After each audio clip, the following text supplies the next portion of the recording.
It's one small step for man, one giant leap for mankind. Welcome to The New Next, a podcast that addresses current events and how they will impact the future.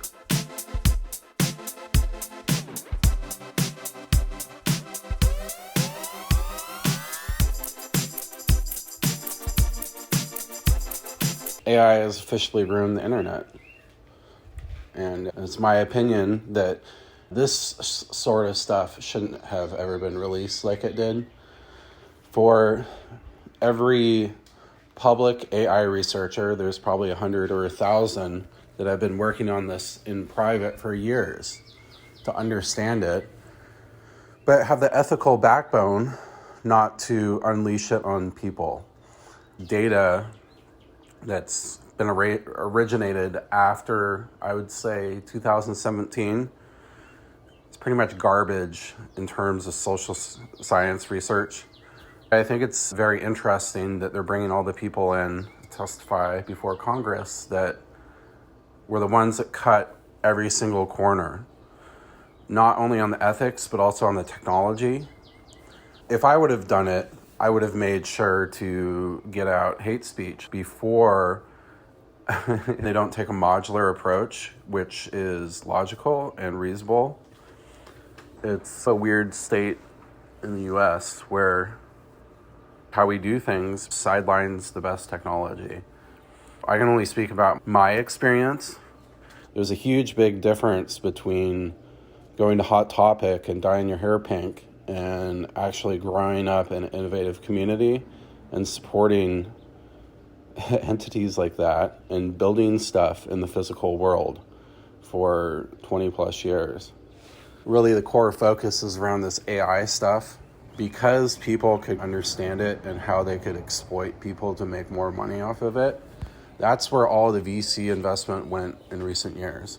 90% of venture capital investment in 2022 went to AI. And I don't really see the purpose for AI unless it's in the hardware, and that received less than 10% of the VC investment. AI is important not on a psychological brain tool. That may be important to run tests, like I have been testing simulations. It's what my grad school thesis was in 2009, and that's my whole business. There's applications for AI, machine learning, but what's really the purpose in creating bullshit content without any sort of authenticity behind it? The internet was supposed to connect people, not be a bot feeder thing with inauthentic content. Where AI has a huge application is in physical devices, improving the life of people, but not taking over their humanity in the process. I woke up this morning, went on LinkedIn, and went on New York Times, Reuters, Wall Street Journal, Bloomberg. Everything in here is about the world's falling apart, and this is a very different impression that I see on a daily life. The core of my thesis was starting in 1987 with the Black-Scholes model about how Black-Scholes created this options pricing calculator and then brought to the options floor and started saying, hey, this is how the market works. It was based off of the London options market, but the US options market had different market structure. Not to go too deep into it, but if you would like to read about it, you can read about it's called the volatility smile, related to the Black-Scholes options pricing theory in 1987, the commodities market crash, derivatives. When you layer on these tools, and when you think about your online brokerage, that reduced friction in the market. Previously, if you were reading your news while you were on the toilet and you were like, oh no, bad news, I want to sell, you would have to call your broker and go through that barrier, then they would probably be like, are you sure you want to do this? And then you would sell. But when phones and computer trading came around, it reduced that friction so that anywhere in the market people could buy or sell quickly, and that increased the potential volatility range, natural standard deviation possible in the market for daily swings. When you bring AI and trading bots to it, and the market exchanges are incentivized to have those bots trade more, so they lower essentially the fees to trade on a per trade basis, then you have this crazy cycle. The same thing has happened to the internet.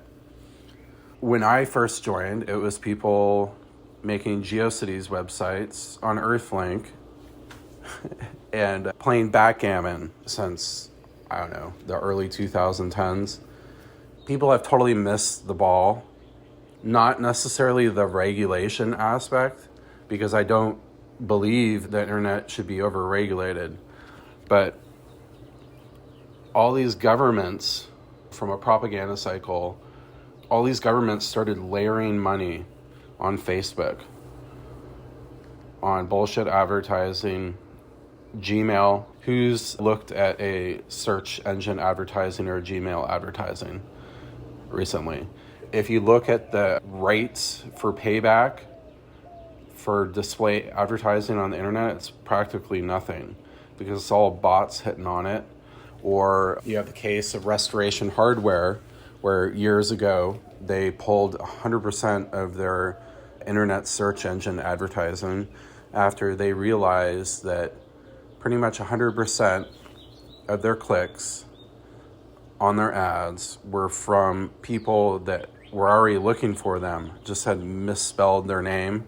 It's a weird situation where China and Russia went in there, bought the advertisement, did the control, and then to respond to it, all these Western countries did the exact same thing. So basically it built these behemoth companies without any sort of ethical backbone that cut corners all along the way.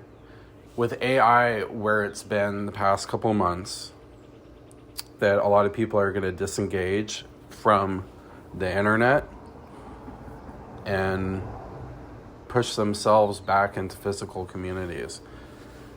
Let's say I'm the European Union and I want to influence healthy eating habits and as like a brotherhood partnership sort of thing that they have, let's say with Savannah, Georgia. They're so used to pushing money to middlemen that kind of pick and choose winners and losers. I've always advocated for the decentralized approach. This may already exist. I'm not very familiar with the European Union. But say they had like an advertising arm where they're like, okay, we have $500 million to spend on advertising. Where are we going to allocate it to? If you look at return on investment for advertising metrics online, eMarketer probably has some good charts. If you search for a Google image, your highest ROI investments come on physical advertising, stuff on like bus stops or wrappers on boats or cars that people see, advertising high school gyms and baseball fields. That's where loyalty occurs, is at the grassroots level. A lot of people took maybe the easiest approach, but in the process, they created this beast. AI that's been molding and funneling conversations on places like YouTube, Facebook, and LinkedIn. It's mostly bot-based. When people let OpenAI just go free and do whatever they wanted, it pretty much gave a free pass to everybody that's frankly been behind a lot of the internet chaos that's gone into the physical world in recent years.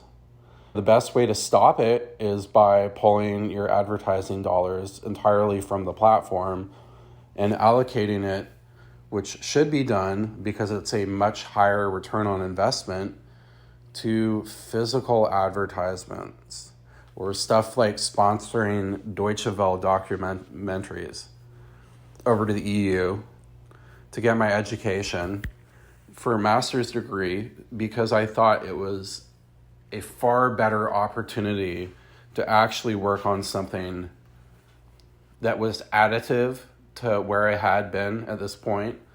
So throughout college until I got to Amsterdam, I had frankly not really been challenged much and had spent the entire time doing like concurrent research, and then also building a business where I built facilities in college, doing the work in the real world, and then also doing the mathematics and the studying that was related to it. I always want you to do well, and that feeling that I have for that is really stimulated more by their support of public TV than anything. The only documentaries that I feel I really learn from are funded by the EU. I really hope countries are going to switch their approach and really put more dollars into actually focusing on developing the communities rather than this weird fight for control for people's minds. What it's created is basically justified all these conspiracy theorists.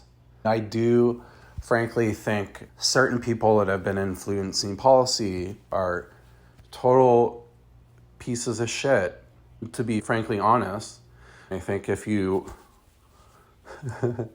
look at the last 5 years, is the outcome of it is you can't shove shit down people's throat that they didn't ask for and be like, this is the only option now.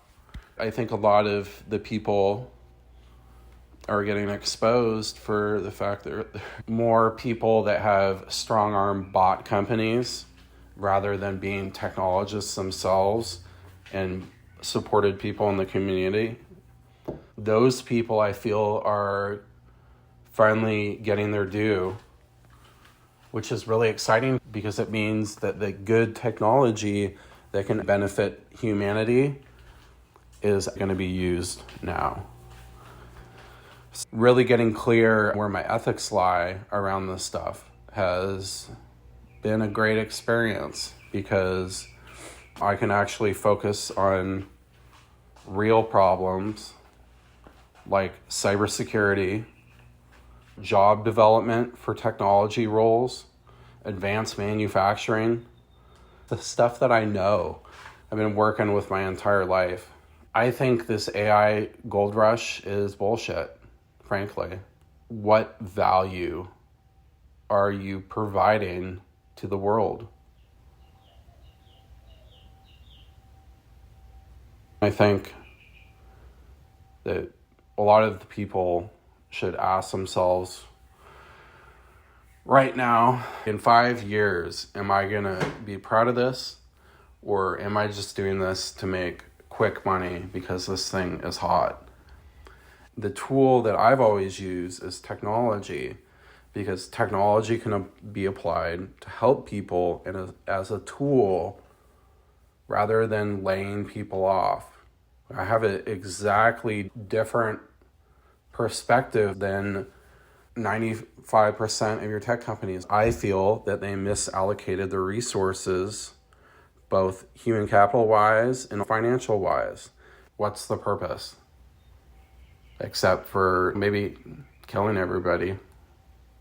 Automated robots. I'd be curious if anybody that listens to this has feedback on their own experiences going through AI. Some people have actually used these tools like me to create an alternate digital personality. I'm just curious what people have thoughts on this. It's a philosophical debate, not a technological one. And the people that cut every corner and broke every ethical boundary that has been around in our community, whether or not it's law, technology community, shouldn't frankly be the ones in charge of deciding how it's done or regulated effectively. This just really reminds me of the same old Microsoft went through in the 90s. It's the same old story, same old people, different generation, same old cycle. Hopefully this time, because it's so obvious and that they're really more financiers than they are engineers. Hopefully they'll let the real engineers stand up that have the good technology that helps people. A lot of hope for the future. Would love your feedback and prepare to hear more.